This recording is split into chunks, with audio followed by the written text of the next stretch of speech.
This is the Fantasy Football Unlimited podcast with your host, Kevin Murray.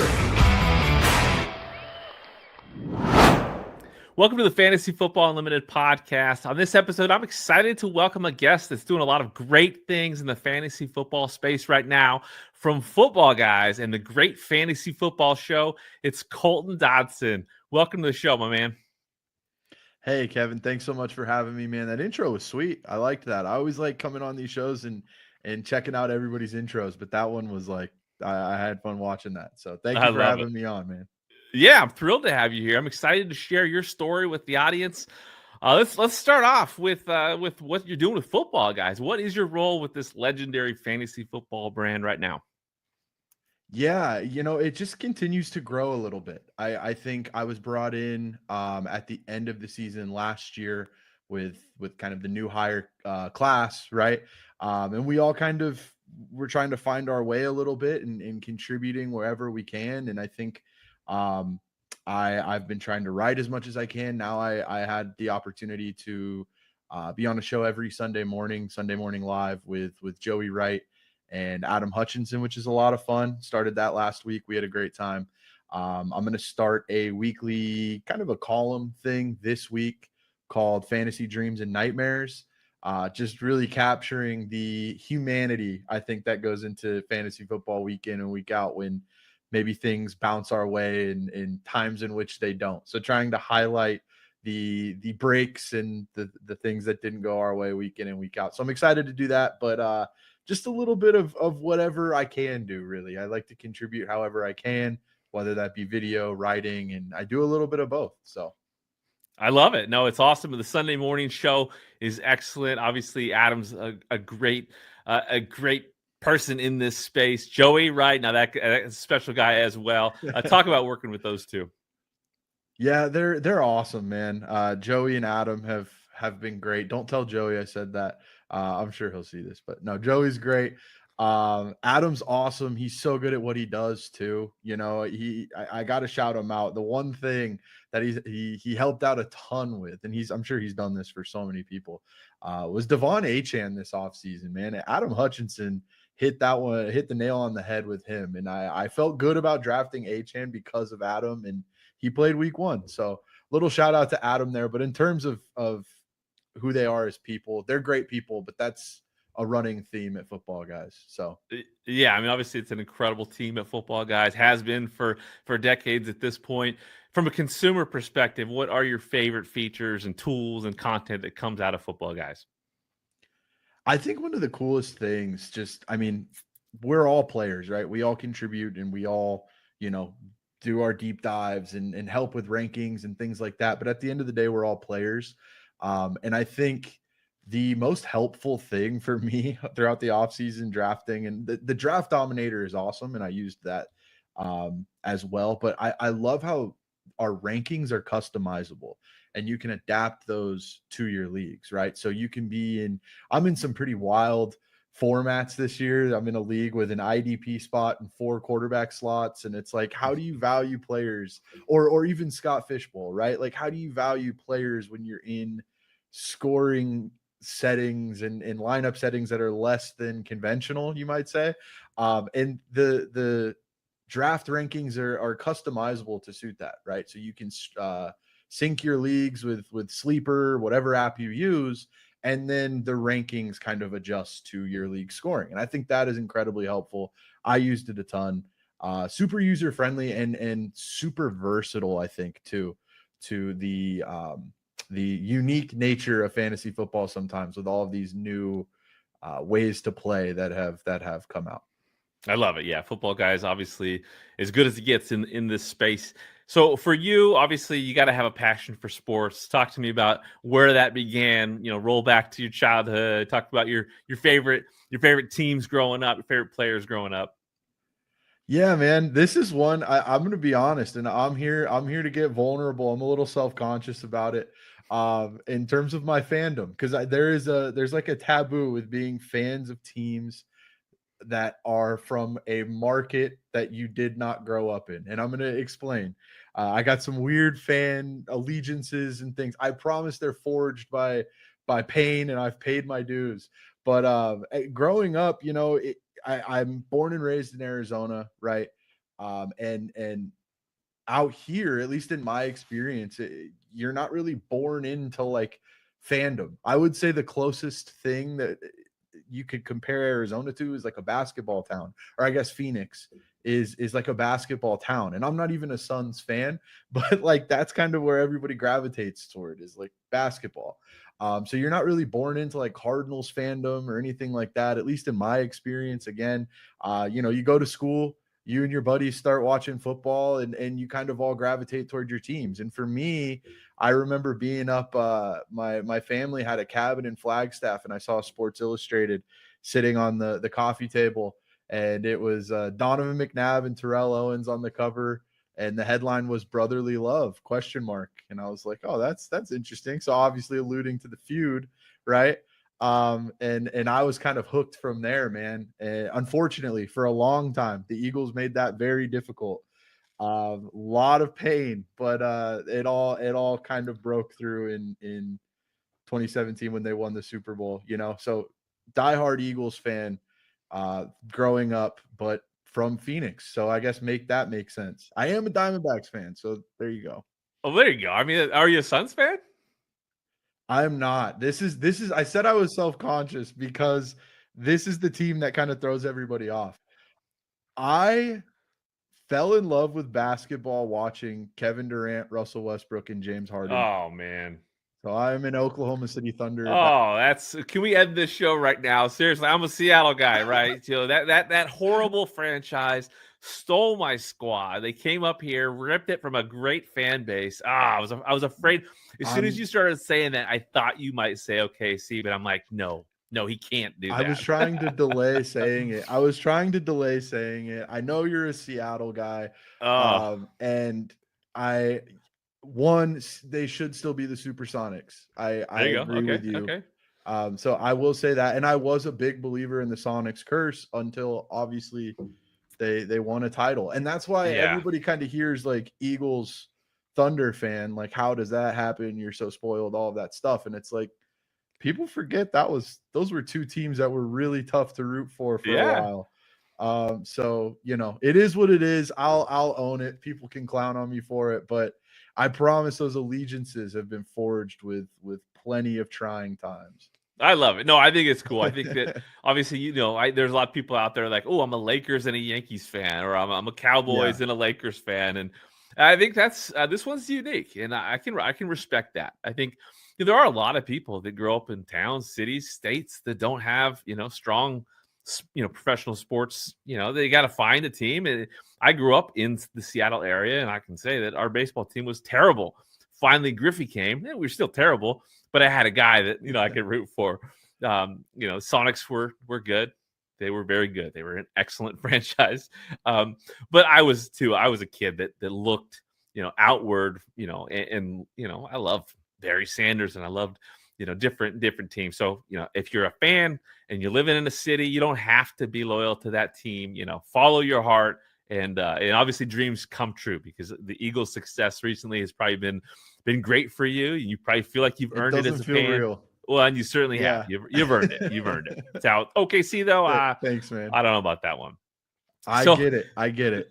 So, as a tried and true fan, what's the worst loss you've ever experienced? Ooh, I saw this one. Anytime I reflect on this question, like the worst loss I can remember, the first two things that come to mind for me are Alshon Jeffrey's drop in the 2018 divisional, the year after the Eagles won the Super Bowl, and Wentz got hurt again, and Nick Foles had to come in for the playoffs. The double doink year when Cody Parkey in that Bears wild card game, and then Alshon Jeffrey drops the pass against the Saints while they're driving down the field to win that game. That one is devastating. And then also Game 6 Clay as the OKC side of it, right? You could argue that Game 6 Clay game in the Western Conference Finals in 15 kind of altered the trajectory of the NBA with Kevin Durant signing with Golden State the following offseason. So those two I always reflect on as like those were brutal. The Kansas City Super Bowl, the first one, obviously the second one was a little more fun to watch, but the first Kansas City Super Bowl in Arizona in my backyard was pretty painful. So there you go. There's a couple answers for you. That's good, and it makes me feel better because the Clay thing was definitely the Sonics curse. So that's fair. 100%. I will say believed, man. Yeah, no, I mean it was it was lifted after Yeah. that. At this point, we're when are we going to get our franchise? So we just let it happen last year. We lifted the curse. So, but I love when you bring up those Super Bowls with the Chiefs and the Eagles. It's something that I don't think people talk about a ton. Is the order of championships and Super Bowl experiences. From my end, the Seahawks just destroying Denver, the greatest Seahawks day of from a fan that they can ever imagine. It was one of the most beautiful Super Bowls ever, right? And then losing the next year in Arizona, to New England. Like, I wish for everything I have in me is to flip those, right? Like if we won the Super Bowl the second time, I'd feel so much better, but it leaves such a scar. For you, talk about losing to the Chiefs, and then defeating the Chiefs. Like how much like vindication do you get by getting that the second title? It makes up for the loss, right? Yeah, and that's such an interesting way to explain that too, because I think you're 100% right. When you get the win on the back end, the loss obviously horrendous. And I was a high school English teacher at the time, so I am a firm believer. Whenever I can, the Monday after Super Bowl Sunday is a national holiday for me. Whenever I can take that day off, I do. So I had a sub that day, full disclosure, but I came back on Tuesday and all of my students were letting me have it. And it was a pretty brutal couple of even months, right, leading up to it. And then they have the absurd collapse in 23, start 10-1, and then you're bounced.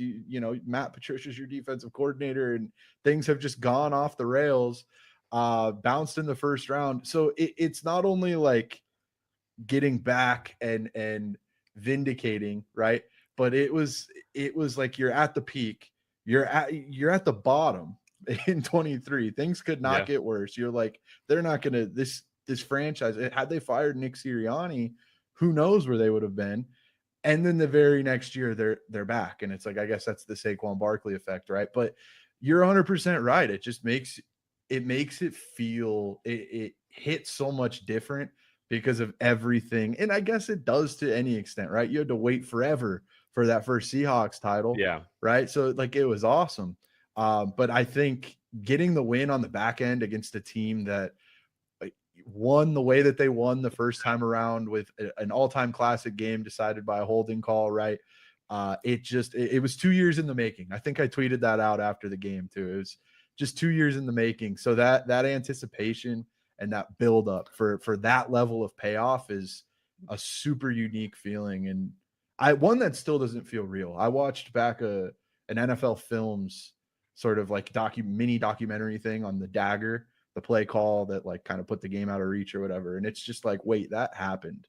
And it was actually on my birthday this year too. So just like, wow, it can't get share a birthday with Saquon. That's my claim to fame. And Cooper DeJean.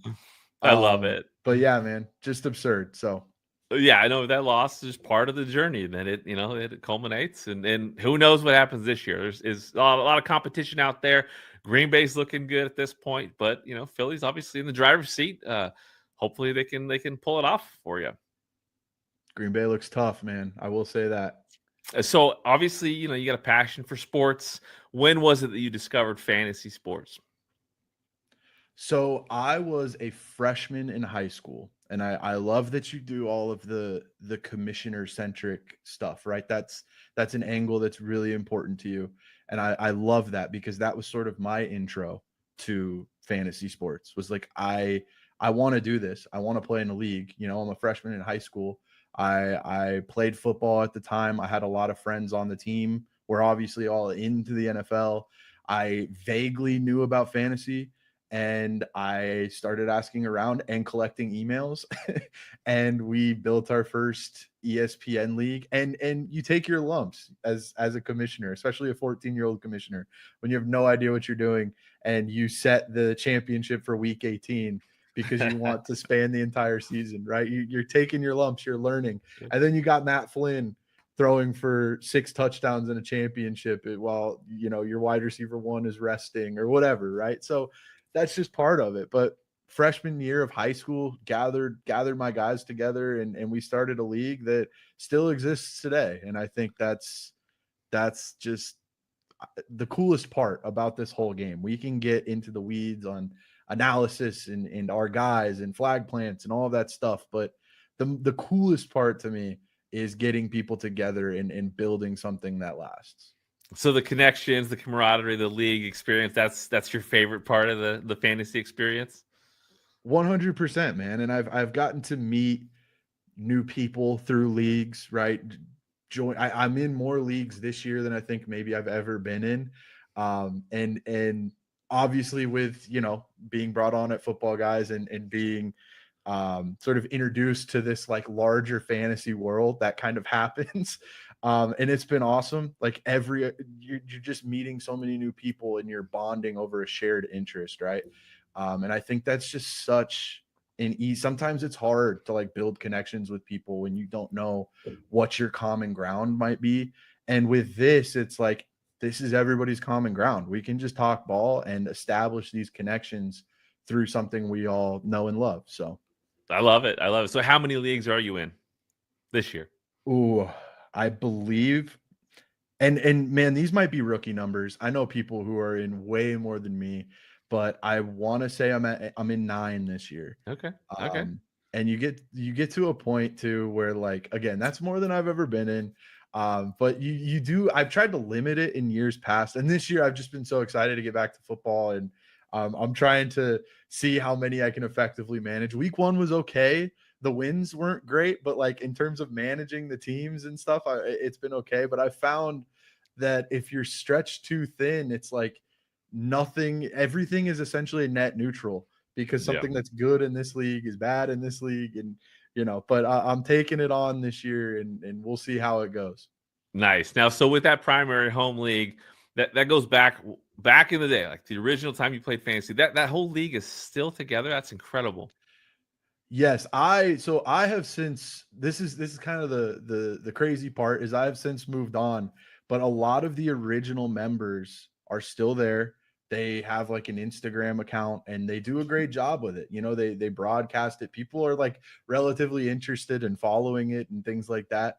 But a lot of the guys that, I recruited back in the day and brought on are still running that league, and I'm still friends with them, and I kind of still like check in and see what's going on. But we together, and even though I'm not there anymore, we all work together to build something that clearly had staying power. So even if I'm not playing in it, I'm still very proud of it, and I think it's so cool to see that it has continued to stand the test of time, I guess, and I love aging and all of those things. Yeah. So is there one league that, like this year or last few years, that is your primary league, like the one league you got to win? For me, it's my league with my family, and I've brought some friends in too for whatever reason. Like, when you're playing with your family and some of your closest friends, and the stakes are just higher. I think I started a new dynasty league with a lot of those guys I referenced in that previous league that we started in high school. They're playing in a new dynasty league, and we're all in that together. And we just started that up this year. But I would say this family league that I started, I wanted to get all of my family and friends playing, and some of them did so with some resistance, right? They're like, I don't care, I don't want to play. And I've slowly seen, it's been around for like 3 or 4 years, and I've slowly but surely seen like my mom become more interested, my wife become more interested, my sister. It's cool to see that evolution where, like, I was initially like, please just play, you might like it. and they did it kind of kicking and screaming, and now they're like, are we playing this year? So Love that's kind of cool it. to see. But I think that's the one that I really want to try to win every year. That's the one where my reputation's on the line a little Oh bit. yeah, you got to prove Yeah. yourself. Any fun traditions that you've witnessed in fantasy leagues, whether it's the old one or some of the new ones? Anything fun, like unique when it comes to just how the league operates? Yeah, man. A couple years back in that high school league I referenced, I always wanted to do like I've always loved the production of the NFL draft, right? So like the red carpet and the prospects walking up and getting interviewed and then walking across all of that stuff, the commissioner announcing. So I wanted to replicate that, and we used to do Facebook live streams where we'd have a friend and like two people were sort of the commentators for the whole thing, like offering insights on each pick, and we'd set it up right. I had all the equipment and I like was able to stream it. And we had our friend's dad as one of the commentators, and then one of our other buddies, a college roommate. And they were just doing play-by-play on Facebook Live for the whole thing, and we'd come over and sit down for our interviews after our picks. And we're all rocking our like Hawaiian shirts with blazers and stuff, just really steering into the pageantry of the whole thing. And I really emphasized that. This was when I was still involved in commissioner and things like that. And I really, really wanted to try to share what we had created with as many people as we possibly could, because I thought it was really special. And I think it ended up being something that was special. So that was one of my favorite traditions, was doing at least trying to replicate what we saw with the NFL draft production and doing that year in and year out. That's amazing. No, that's what it's about. I love every part of that. Yeah. No, so who's the biggest rival you ever had in a fantasy league? Who's like that one person that you Oh. had to beat, or obviously it stung the most if you lost? Yeah, that's a great question. I think it's always been my buddy Dylan, and I'm going to name him. Shout out Dylan. Yeah, He's always been the guy that I wanted to beat, and I think it was likewise. I think he always wanted to beat me too. We had some close matchups in playoff matchups, and the stakes were really high, and it was like a 2 or 3 point win one way or the other. Whenever we matched up, it was like, because I viewed him as one of the best players in our leagues year in and year out. He was always competitive. He always knew what he was doing. So that always felt like if I could beat him, I felt like I kind of knew what I was doing, like that. I felt like I had a good idea, but beating him was like, okay, I'm in a good spot. And I think there was like a mutual respect there. I like to think that because we were heated rivals. And we're still friends to this day. And yeah, I always liked beating him. yeah. Everybody needs a Dylan, in their league for Yeah. sure. It's that motivation, right? That measuring stick. I love it. How about settings and formats? Are there certain things that you particularly like? In terms of like scoring, Just and in things like fantasy, that. yeah. Like there's certain things Yeah. that you just, I love that style of a league. Yeah, I've really enjoyed Superflex. I was a fantasy traditionalist for a long time, I think, where, in my home leagues and things like that, it was always like play with, the standard kicker, defense, wide receiver slots, one flex, all of that stuff. And then as things started to get more like unique, and I started to see more formats where like, oh, you can start a quarterback. Oh, this league or two quarterbacks. Oh, this league I'm in, you can start two quarterbacks and you have two super flex spots and an IDP. And it's like, I think it challenges your perception of not only player values, but positional values. And anytime I can sort of glean new information from a different way of doing things, I think that just makes you better. Right. And I'm always trying to get better. I'm always trying to grow as if an analyst, as a player, as whatever it is. Right. And I think these new leagues in trying new things and pushing what you are used to and getting out of your comfort zone is important. And we're talking about fantasy football here, but I think that's relevant in all walks of life. So I love the super flex stuff. I like anytime I can tweak a starting lineup and do something wonky, like with Scott Fishbowl. That was so much fun. And I know that's on your questions list too, and we're going to get to Scott Fishbowl, but I mean, what he does, what Scott does with the scoring every year and trying to make that unique and tying that in with, newsworthy events like Travis Hunter playing both ways or the kickoff rule or whatever it is. I think that stuff is so cool. And I love playing in these new formats. So love it. Now, do you have an all-time favorite moment associated with fantasy sports or fantasy football particularly? Let's see. I'm trying to think of, I've got some, I don't know why the all-time worst moments popped. It can be worse too, for sure. Like the biggest beat, my most crushing defeats. They're in our family league that is kind of like the league that I referenced that I really want to do well in. My mom's best friend is always she's been in the championship for like the last 4 straight years. She's sharp. She knows what she's doing.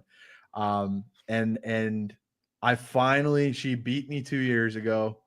And then this past year, I finally got back and I finally got over the hump and I finally beat her. So that was a good feeling. And I hope she knows that is because I have the utmost respect for what she does year in and year out.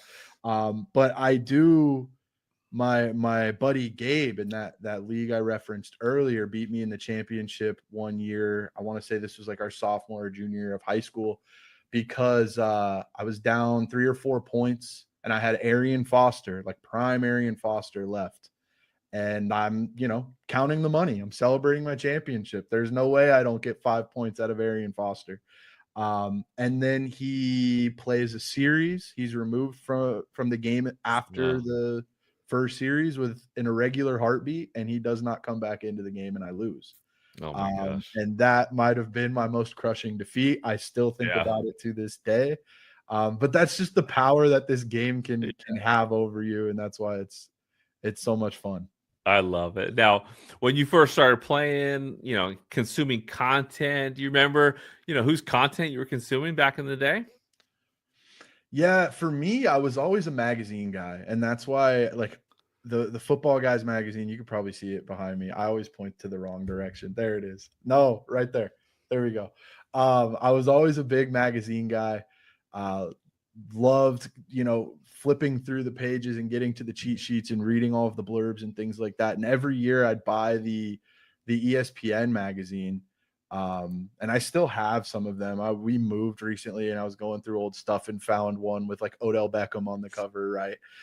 So I'd go through and I'd cross names out and I'd read the blurbs and do all of that stuff. So the ESPN crew was always big for me. Obviously Matthew Berry when he was with ESPN and those guys, it was awesome. But that was like the big thing for me was those magazines. And that's kind of why my name's in the Footballguys magazine. And that's one of the coolest things that I think I've ever gotten to be a part of, because of, I started playing, reading those, and getting to be in one is just, it's unreal. So that's kind of where I started, and then slowly branched into like, online stuff and things like that too. Now, is that a magazine or is that a coffee table book? That we'll shout out the Footballguys magazine this year. I mean, that is heavy duty. That was quite a production. So shout out to Bob for sure, man. Yeah, it was a beautiful piece. I loved flipping through that thing. I love it. No, it's cool to see your name in it. I feel you with that for sure. Yeah. What inspired you to dive into the industry and create content? Talk about your timeline, like when that came about. Yeah, it has been a long journey. This sports dream has been a dream of mine for a very long time, and I think the fantasy angle of it is just recently something that I realized, like, oh, maybe I can do this. Maybe this is the angle that I might be good at. Maybe I was just missing it for all this time, right? I went to ASU, go Devils, and graduated with a degree in sports journalism. And I've been trying to break into the sports industry ever since. That was in 2018. Had a few jobs here and there, right? It's a very, very tough industry to break into. And you just don't stop. It's going to sound so cheesy, but you just keep believing, man. You keep believing it's going to happen, and you try to learn along the way. You try to find your own path, find what you're good at, find your niche, and then work at perfecting that, right? Work at being as good as you possibly can at what you think you do well. And also learning, right? Like maybe, oh, okay, maybe I was taking this angle, but that doesn't necessarily work. And maybe if I tweak it this way, it might perform a little better, or whatever it is, right? And I think that's what I've done a lot recently. I went to the Footballguys retreat in January. You were there too. I remember seeing you. Yes. And I was at those, or participating in those little workshops that like Alfredo was putting on, and things like that, and just trying to learn as much as I can. And when they were giving out advice, it was like, just do it, and see what happens. And that's what I've done. And since January, just going. And okay, I thought I was going to be able to post a video every day. That doesn't seem practical. So let me scale that back, but make the videos a little more focused on X, Y, and Z, or whatever it may be, but just continuously fine tuning the product. So I think it's been a journey that I've been at for a long time, and I'm going to continue to be at. My dream is to work in this industry on a full-time basis and be here to stay, right? And I believe I can. I just have to keep growing, and I have to get there, and that's my ultimate goal. So however I can do that is what I'm going to do. But for the time being, putting out this content, and finding that this is the angle that I really enjoy, I think has been awesome, and it's pushed me to stick with it too. I love it. No, it doesn't surprise me at all. You got a degree in sports journalism. You're super talented. When I first started seeing your videos, I'm like, okay, this guy's got some talent. He knows what he's doing. Your cadence, Thank just you. the way just the way that you speak and talk football. Like you can tell. Yeah, I can tell there was something special there. So cool to see. Obviously, I love seeing people's journey in this space. When it comes to Footballguys, how was it that they discovered you? Was it just tell me about that story. It's kind of crazy. It like doesn't make a whole lot of sense to me either, because it all happened so fast, and it felt pretty improbable. But I was working for a company out in Arizona doing some SEO stuff for their blog, and it's a like memorabilia company. Like they auction off memorabilia and stuff like that, and I think they were trying to grow their online presence a little bit. So we were doing some blog posts about sports memorabilia. And then as football got closer, like the end of the summer, they started putting together some like fantasy football stuff. And I'm like, I obviously love fantasy. I never really thought it was practical that I could write about it in really much of a capacity, but this was a window for me, and I'm like, I'm going to take this and I'm going to run with it, and I'm going to have a lot of fun with it, because this is something I really, really enjoy. And I remember just like, our typical articles were like 400, 500 words, something like that. I was at like 1,500 on this, like this sleepers article, because I loved it, man. And I was just going, and I feel like that kind of flipped the switch in me a little bit, where I'm like, okay, I want to do this more. How do I do this more? And I had been subscribed to the Joe's newsletter that comes out every day. And I had been getting his emails for a long time, like 4 or 5 years, something like that. I want to say it's been a while. And then I saw in an email that Footballguys was hiring. And I had originally sent Joe a copy of this article that I had written for this company I was working for, just asking him for like, hey, is there anything here? Like, do you see anything with what I'm doing? Is this kind of like what people in this industry do? Like, is this just like a fan article? Like, what am I doing here? Do you see any value in this? Basically. Didn't expect any reply, but that's because I didn't know who Joe was at the time. And I didn't know he's one of the nicest people that you'll encounter in this industry, and he was super gracious. I sent it to like 5-6 people, just like trying to get advice, and I think Joe was the only one who responded.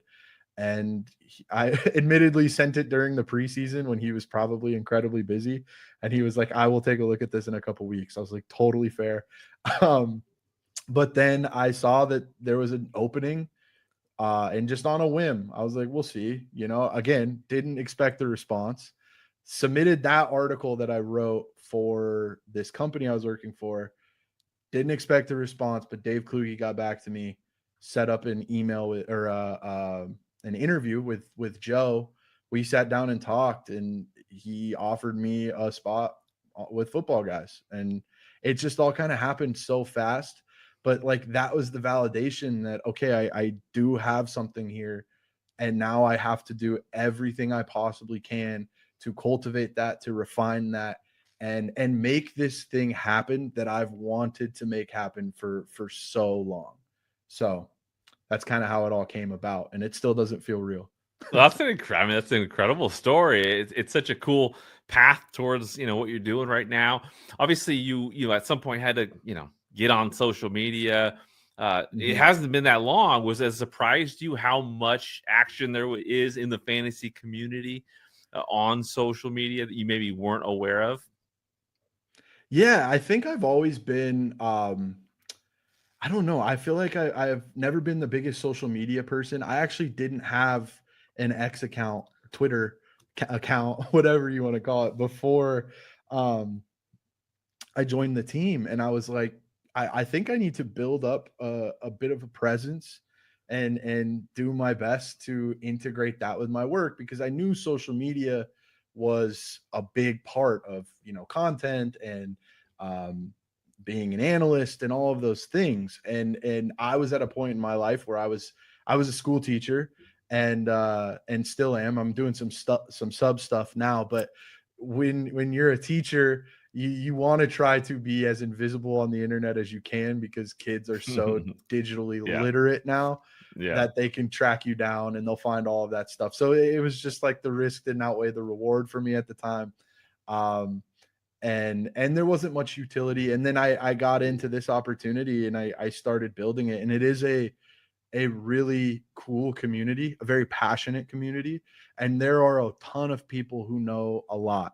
And I think that's what I like about it, is you're constantly challenged with new perspectives. And I think the one thing that I've enjoyed the most about it is like the people who are civil. You'll obviously run into your people that are like, they are very passionate about being correct. Sure. Right. But you're obviously going to run into more people who are just trying to learn something and trying to grow. And when you can get some people who are like-minded in that sense, I think there's a lot that you can teach each other. And I think that's the coolest part that I've seen about this community that I'm newly sort of being involved in, being That's welcomed awesome. into, I guess. That's great. Now, so what's been the most rewarding part of this experience thus far for you? And what advice do you have for people that want to also just dive in and get started in the fantasy space?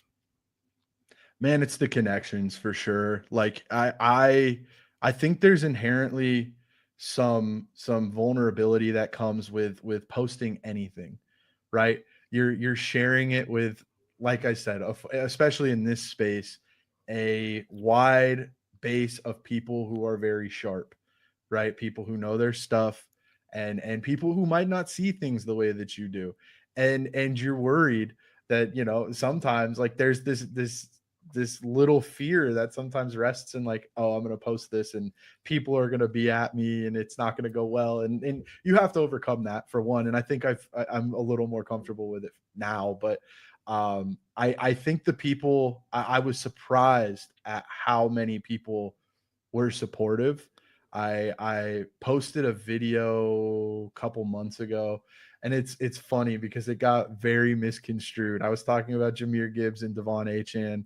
And I made an analogy where, like, if you're driving home and it's after a long day and you see McDonald's there calling to you and you want to stop for McDonald's, but you don't, and you're all bummed, and then you get home and you remember you had leftover pizza in the fridge and it's just as good, and you didn't have to pay for it. I said Devon Achan was like that gift that you didn't know you had. Whatever. It was a long-winded analogy, and it picked up a ton of steam, and a lot of people were really supportive, and I didn't necessarily expect that, especially when you're trying to be like humorous with it. You know, your form of like humor might not land with whoever, right? So you're Yeah. concerned about that, but people were just so kind. It got picked up by a Dolphins reporter who was very critical of the analogy, but that's okay. But it's fun, man. You grow, you take your lumps, but there is such a supportive group of people, and I've made friends too, which is wild. You know, I've hopped on shows with people, a couple of like for recurring shows, and developed some of those connections, and I think it's cool, and it's just the start.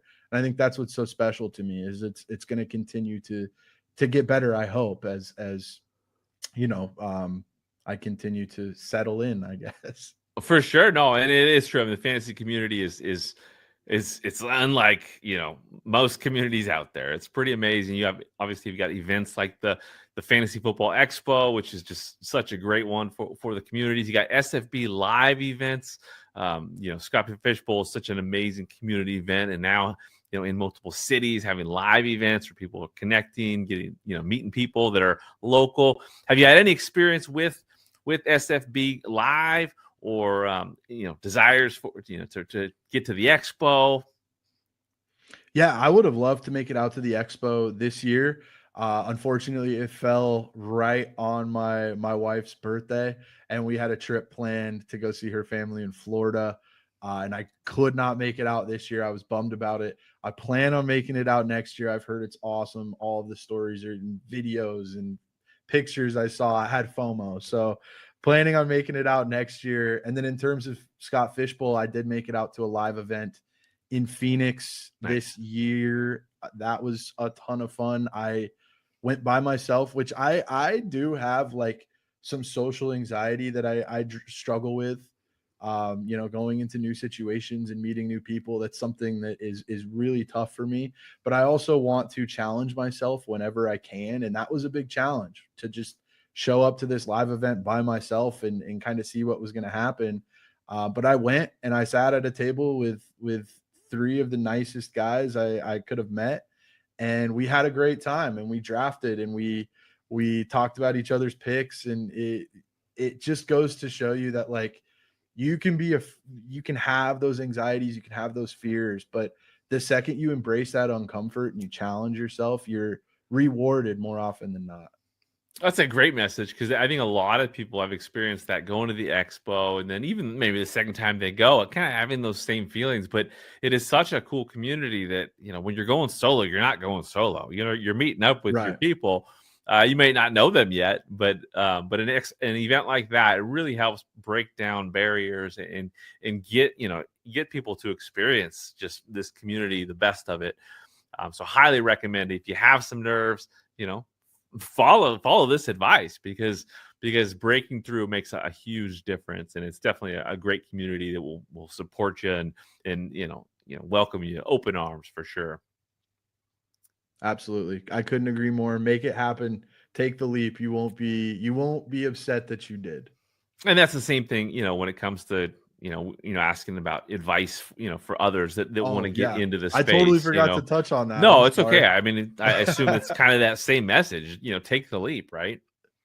100%, man. Like, I was somebody that didn't think it was possible. I think I talked myself out of it and always had a reason for why I couldn't do it, right? I don't have enough time, or there's nothing I'm saying that hasn't already been said, or it's an oversaturated market. How am I going to stand out? All of those things. And I think while you're doing it, and while you're refining it, and while you're getting better, and while you're consistently doing it, you're slowly finding your niche, right? You're slowly adapting what it is that you're doing, and putting your own personal spin on it, right? I think all of the best content find some sort of intersect between who you are as a person, your voice, your unique personality, and ultimately your expertise on something that you're talking about and you're researching anyway, right? We all have different interpretations for, players who are going to be good and players you want on your rosters and things like that. But the unique part of that too is who we are as people. So I think the best content that I've seen does an effective job of walking that line between giving you effective advice and in providing an analysis, but also doing so in a way that is unique to who you are. And that's what I've tried to do. And that's what I've tried to cultivate. And I would highly encourage anybody who's considering it to just take that leap. Right. And if you don't see that traction early, man, I'm still in a spot where I'm trying to build that traction, and it's discouraging some days, but there are going to be, I don't think the reward, and I believe that something's going to happen. I believe that something's going to come of this for me, and it's going to grow and it's going to become special. And I don't think that would be near as rewarding if I didn't go through the times where it's been like, you know, I'm firing videos into the void and nobody's watching, or I'm sitting in a Twitch stream by myself and there's no comments and I'm just rambling. Like you kind of go through that stuff, and that's what makes the reward or the accomplishing of the goal at the end so worthwhile. And you can't get there if you don't start. So just start. That's my advice. Great advice for sure. Now, obviously, we talk community, we talk, all these great things about the game, but it is the game of football that we all come for. 2025 season is here. Entering this season, who were your guys? Who are you guys, your flag plants this season? And who were the players that you wanted to avoid? Yeah, the guy that I went to war for, I feel like was Breece Hall. And after week 1, I might be feeling a little good about it. But I felt like Breece Hall was somebody who was very overlooked because of all of the talk about, the committee, which my rebuttal to that was always like 90% of the backs in the NFL are in some form of committee now. And he actually only played 58% of the snaps in week 1, but that's still equated to 21 touches, right? So a committee is never going to be the kiss of death. And that was my big thing. And then when you look at backs and their opportunities with Justin Fields, you do see some touchdown regression, but Najee Harris last year in the first 5 games with Justin Fields was still heavily involved. And we saw that with Breece too, especially for a team that posted a pass rate over expectation in week 1 of -18. Like, this team is going to run the ball constantly. So even if he is seeing 58% of the snaps, I love Breece Hall the rest of the way. I think this is the most coherent offense he's played in his career. The Jets have been the Jets for his entire career, but I think Tanner Engstrand's system looks a little better than anything we've seen him play in. I've loved Breece throughout the summer, and I'm feeling better about it now. In terms of in terms of guys that maybe I was a little more skeptical of, I'm trying to think. The one guy that I was a little nervous about, Travis Kelce comes to mind. I think he's been on sort of a steady decline, and the rankings didn't necessarily reflect that. Some of his advanced metrics over the last 2 years have continued to decline. And we kind of saw some of that show up on tape in week 1. He did have the long touchdown on kind of a coverage bust and things like that, but he was somebody I was avoiding. And Chase Brown was such a polarizing name for me. And then in week 1, I was like, there's no way the Bengals are going to run him out and give him 24 touches a game again. And then in week 1, they gave him like 25 touches, and it was just insane. And I'm like, okay, I'm a big like, the metrics weren't that great with Chase Brown, right? He's gonna need the volume, and I don't know if he's gonna get that. He's getting the volume. The output wasn't great. I don't know how long he'll hold up if they continue to give him that volume. Maybe he's built for it. But those were just a couple of guys that I kind of notably had my opinions on, I guess. Sure. Now, obviously, with Chase Brown, I mean, Cincinnati Bengals week 1 is impossible to predict because Burrow always comes out slow, right? So, I mean, it was a heck of a week. Obviously, I think Chase Brown is in a good situation, but I too don't have him on any team because there was a bunch of people, in that range that I just felt safer with. a lot of times that's what it comes down to is, you might like a player, you might dislike a player, but if there's a value, you take them. Breece Hall, I mean, 100%. Breece Hall is so talented. I can say I play in like 17 leagues, discount some dynasties. Say I played in 10, 12 redrafts of some sort. And yes, that's the one guy that slipped in every single draft. Everyone was afraid of Breece. The talent was there. Yeah. I can say I definitely passed on him multiple times, and I regret it. Again, knowing his talent in the situation, it's tricky. I have a lot of Braylon Allen, so we'll see how it goes. But no doubt, anybody that stuck through it with Breece Hall has got to be happy because you got him for a value, even if it's less than what he did in week 1. I mean, you still got a super talented back. Breece Hall he's there. My biggest thing with Breece Hall though, dynasty year before last, or right before last season, I traded him for 3 firsts and Bucky Irving. Last year, it was like week 3 or something. Traded Breece for 3 firsts and Bucky Irving. I don't regret that. You take that. You take that every day of the week, man. Value's the name of the game. Exactly. Yeah. But the talent is there. So I love that call. Hopefully, this is gonna be a great season for Breece Hall. Now let's dive into some rapid fire questions, kind of get you know your personal side a little bit before we wrap things up. What do you enjoy most about what you're doing in the industry at this time? The people. I have met some of the coolest people at Footballguys, and just getting to not only like associate and communicate and work with them on a daily basis, but like almost learn from them. And I kind of view some of these guys as like mentors now. I just feel so fortunate for that. So that's my favorite. I know this is rapid fire, okay, and I can be long-winded. The questions are rapid fire. The questions are rapid fire. The answers don't have to be. All right. Cool, man. Yeah, the people. I love the people I've gotten to know, and I'm so grateful for that. I love it. Now, what do you love the most when it comes to how you communicate? You like the writing? Do you like the video? Honestly, I think it's a healthy mix of both. I think I do a lot of writing for my videos. Like I'm writing scripts, researching all of the information, right, and crunching all of those numbers and putting those into coherent scripts beforehand. So there is still like a degree of writing when I'm making my videos. But I've always been a writer. It's something I've always enjoyed doing. That's always been kind of my favorite method of expression. And that's how I started. So I think I would describe it as kind of a hybrid role for me. I think I can do both effectively, and I want to be the best that I possibly can in both mediums, I guess.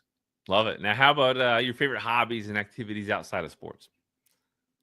Oh man, so much has to do with sports. I feel like I'm just such a people person. Like regardless what my people are doing is usually what I'm doing.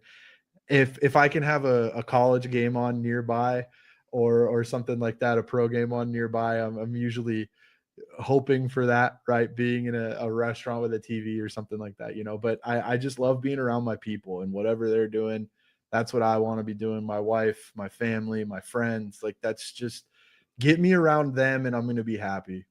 That's a great answer. How about an all-time favorite TV show? Oh, I go back and I rewatch the show Silicon Valley probably like once a year, start to finish. It's just an all-time classic for me. And then all of the Danny McBride, Jody Hill collaborations like Eastbound and Down, Vice Principals, and The Righteous Gemstones. I love those shows too. Love it. How about an all-time favorite movie? The Big Lebowski. Nice. Yeah. How about a sports movie? Okay. I'm thinking either The Longest Yard or Invincible. Okay. How about favorite food? I love Invincible. Favorite meal. Food. Like, yeah, what's the favorite meal? What's the best meal out there? Man, this is gonna sound ridiculous, but if I can just get a chicken sandwich from Chick-fil-A, that's like my default. I'm going Chick-fil-A whenever I can, man. Okay. So you're in Arizona. It's like, so how do you Yeah. compare Chick-fil-A, Raising Cane's? Are you not a Raising Cane's guy?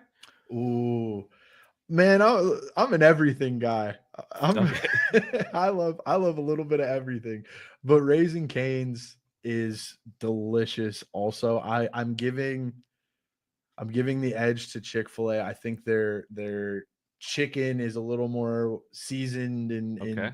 is a better standalone product than Raising Cane's. So Chick-fil-A by a slim margin. How about the sauces? Talk to me about Chick-fil-A sauce versus I Raising knew you Cane's were going sauce. there, and it's a great question. It is a great question. I love Chick-fil-A. They're both so elite. Yeah. Yeah. Chick-fil-A sauce by the slimmest margin again. It is Okay. like this close for me. So I mean, I say you swing by one and then take it to the other, right? And you get both sauces. I mean, does anybody do that's that? I mean, they should if they're not doing it, right? that's a great call. And we're seeing a lot of sauces in stores now too, man. You could get the Yeah. Chick-fil-A sauce Oh, bottle at the grocery store and then go hit Raising Cane's. Go crazy with it. Do there do you some go. do some fusion. Yeah. How about a favorite snack? A go-to snack for you? Garden salsa sun chips. Okay, that's a classic for sure. I like it. I love it. How Yeah. about a go-to beverage for you? Ooh, cherry Coke Zero. Okay. Okay. So I Yeah. mean, solid. Can't beat Cherry Coke Yeah, tried and true. Versatile, you can drink it whenever. There for you go. sure. Now, how about a favorite artist, band, or musician? My music taste is like so diverse. It truly depends on the day. Man, I'm trying to think of like someone who has stood the test of time for me. I like Post Malone a lot. Okay. I think some of his old stuff is really I like his old stuff a lot where he was more into like the rap thing, I guess. And then even like some of his country stuff is good. I think he's a very talented musician and I like the versatility. For sure. Now, how about a favorite vacation you've ever been on? I went to New York with my wife in December of 23, right around Christmas time. Mm. It was like 3 or 4 days, and we just walked around the city and experienced New York, and it was my first time ever going, and I loved the city. We both wanna go back, and getting to experience that with her and around Christmas time too was special, so definitely that one. Yeah, no cities like New York. It's definitely a different Yep. world. So, what's the number one bucket list travel destination for you? I've always said I every time I see pictures of like Scotland, Mm. I've always thought it looks so beautiful, and I think the people are hilarious. Um, every time I see like the banter videos of like Scottish people going back and forth and all of that stuff, I would love to interact with the culture in Scotland. So I'm gonna go Scotland. All right, great answers for sure. Love it. Love every piece of that. So, at the end of the day, what are you most grateful for at this time? Man, I think I've mentioned my people a lot, and I think it's got to be them. I so often I can let my pursuits and my goals and my aspirations like keep me from recognizing what I have right now. And I have the best support system. I have the best people around me every day. My wife, my family, my friends, our golden retriever, Sunny, just all of them. They keep me feeling good on my best days. And sometimes there are rough days and sometimes I you get down and you want things so bad that you want them to happen now. And you feel like a failure if they're not happening right now. But I think those people have kept me so grounded and have kept my head on straight and have kept me pushing forward that I can confidently say I wouldn't be having this conversation with you without them. Like they're just great, and I'm grateful for them every day. So That's fan. It's so important to have a great foundation like that. So, happy for you with that. Now, can you name a few Thank you. people, in the fantasy space that have just had a big impact on your journey so far? Yeah. Definitely. I see. I'm going through this list and I'm like, in my head, like names are popping into my head, and I want to make sure they all get credit because they're all awesome. Jeff Blaylock is a guy that I came in with when we got hired at the same time, and we have just been navigating this together. And I'm so grateful for his friendship, and I'm so grateful for what we've gotten to experience with this new journey. I think Dave Kluge is an incredible person. He's been so helpful to me. He's always a willing ear, always willing to listen, answer questions. And that's incredible for somebody who is as accomplished as he is. Alfredo Brown, exact same way. Joe Bryant, obviously. Jeff Bell. Joey Wright, obviously. You gotta give Joey his shout out too. For sure. And I think as somebody who has been trying to find his way in this industry and work in sports and be able to do this, because it's a dream job for so many people. It really is. I think you don't always encounter people who give you the time of day and truly listen and truly care about you. And those people all have, and I don't think they realize like how important that is, not only to me, but to the people who listen to them. And all of that, like the fact that I can just reach out to those guys and ask them questions, or like, hey, can you come on my show? And they will. Bob Harris, I can't believe I almost forgot Bob. Bob Harris is incredible too. Like I can't say enough about those guys. You have probably figured out I'm a bit of a talker, and I could go on all day about those people, but just so grateful to have met them, and so grateful that they're Mike Kashuba too. See, names keep popping into my head. But yeah, so fortunate for all of those people. I love it. Now you mentioned some great people from Football Guys for sure. I love that you have that. I love where you're going with this. The sky's the limit. Anything we didn't cover before we close things out here? Not really, man. I'm so grateful that I got to sit down and have this conversation with you. I think you're awesome. I think what you do is awesome. And like I said, the people are the backbone of this entire industry. And I'm just grateful. I don't know what else to say. I can't thank you enough for the opportunity. Absolutely. No, thrilled to have you on here. Thank you for joining me. Can't wait to see what's next for you, and best of luck moving forward. Thank you so much. Thank you for listening to the Fantasy Football Unlimited podcast. Until next time, be sure to follow and subscribe to all of FFU's social media accounts for daily